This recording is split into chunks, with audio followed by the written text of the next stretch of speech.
నాయక స్వామి అనుబంధ ఆలయంగా శ్రీ వరదరాజస్వామి ఆలయం ప్రత్యేకంగా సంతరించుకుంది.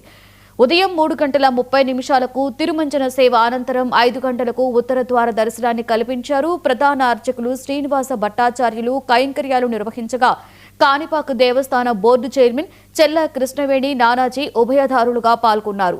గోవింద నామస్మరణతో కాణిపాకం మారుమోగుతుండగా ఈ పవిత్ర దర్శనంతో ఆధ్యాత్మిక ఆనందం కలిగిందని భక్తులు చెబుతున్నారు.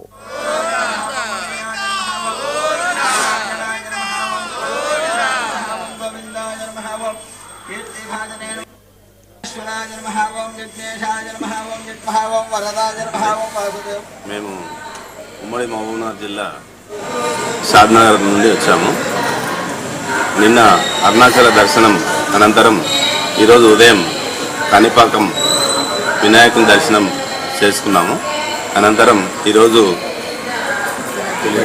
వైకుంఠ ఏకాదశి సందర్భంగా ఉత్తర ద్వార దర్శనం ప్రతి సంవత్సరం కూడా మేము షాద్నగర్లోనే చేసుకోవడం జరుగుతుంది. ఈ సంవత్సరం ఇక్కడ అవకాశం వచ్చింది. ఇక్కడ ఉత్తర ద్వారా దర్శనం ఏర్పాటు చేయడం వల్ల చాలా మంచిగా అనిపించింది. మాకు కూడా బ్రహ్మముహూర్తంలో ఈ కార్యక్రమం ముగించుకున్నాము. చాలా సంతోషంగా ఉంది. ధన్యవాదాలు. షాద్నగర్ ఉమ్మడి మహబూబ్నగర్ జిల్లా షాద్నగర్ వచ్చామండి.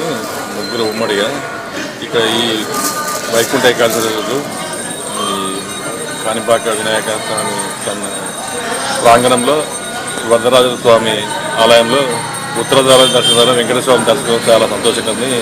ఈ అవకాశం మాకు వచ్చినందుకు చాలా సంతోషం. ఈ స్వామి వారికి కృప వెళ్ళ అందరిపైన ఉండాలని కోరుకుంటూ మేము నుండి వచ్చాను ఈ కాణిపాకం టెంపుల్కి.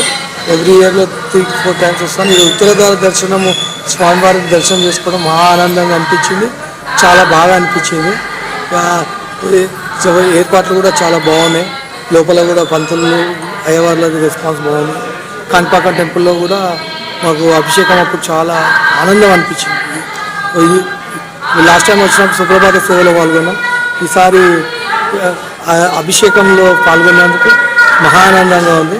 ఇంకొకటి ఈరోజు వైకుంఠ ఏకాదశి పర్వదినం ఇలాంటి అవకాశం రావడం చాలా ఆనందంగా ఉంది.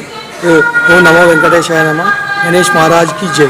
ఇంకొకటి మా బాలాపూర్ లడ్డు అనేది చాలా ఫేమస్. మీరు ఉండొచ్చు. మేము బాలాపూర్ వాస్తవ్యంలోను. అయితే ఈరోజు వైకుంఠ ఏకాదశి సందర్భంగా ఫస్ట్ వినాయకుని దర్శించుకొని తర్వాత ఇక్కడ స్వామివారిని దర్శించుకోవడం చాలా ఆనందంగా